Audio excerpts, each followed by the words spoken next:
Hey everyone, today we're going to talk about air layering using propagation balls.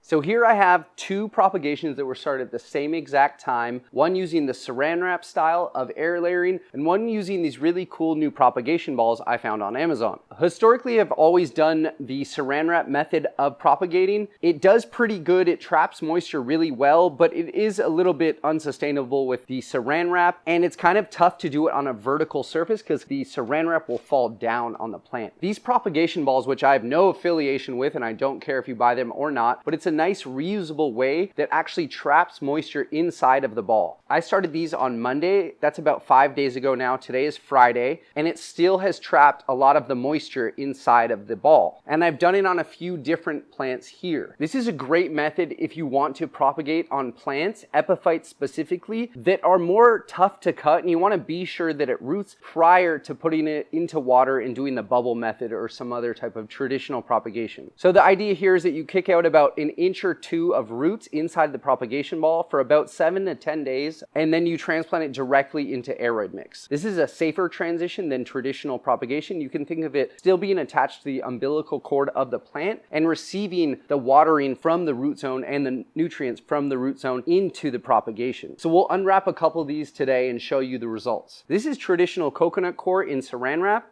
You can actually see the root coming out of the bottom here. This is a slightly unimpressive result, but we do have some of the roots coming out here. It's almost enough to where I'd be comfortable putting it directly into Aroid mix. I probably will take this and put it into the water with bubbler approach, the air pump approach we've talked about. We've also talked about laying this one across another pump and holding it down with zip ties. I think the downside here is that there's not enough airflow in the Saran wrap. Granted, you don't have to water it as much as the propagation balls, but it's very important for these propagations that they have airflow in the top of the media as well as the bottom. Just like a pot does, we have airflow and air exchange at the top side as well as the bottom with drainage. The same concept applies when you're propagating. So let's take a look at the propagation balls. These are actually really cool because it's just like a snap system here. Keep in mind, Standardliana is really tough to propagate, I've found. And this is just Aroid mix here, but we have a pretty good result there. Take a look at that root there. That's a pretty good result, and it's, again, almost ready for directly, that could probably make it directly into Aroid mix in a humid environment, but that's what I had inside of the ball.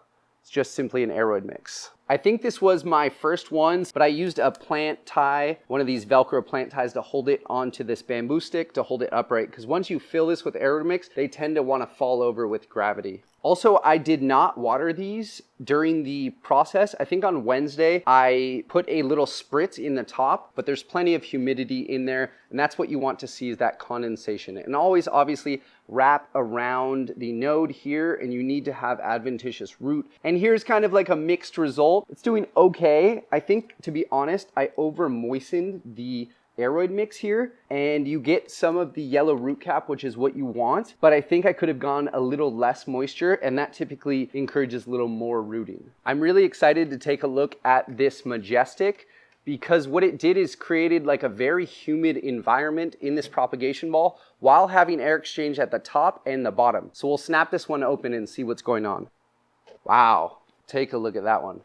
That's what you want to see. And that's from Monday to Friday. Today is Friday. I started this on Monday, and I could cut it off, and I will cut this plant off and stick it directly into Aroid mix. Go just below the roots, give a little bit of extra stem, and we have a cutting with a leaf that's just about to harden off. This is Philodendron majestic. Beautiful plant and great set of starter roots. Really pretty root colors too. And it would actually be really cool if these things stood straight up, because you could effectively use this as a method to kind of set your propagation up and allow it to finish rooting directly into this ball because it's already working so well. I might try and set this on my desk under some gentle light and see if it propagates. So there we have the majestic all ready, and that's about 5 days. This is super impressive. I just took the wrapping off of this Melanochrysum. She's really big, and I didn't want to just cut her. And the propagation ball worked out really well, I thought, on her. We're at about 1/2 inch all the way around, and they're really healthy roots, no rot. So the Aroid mix there worked really well.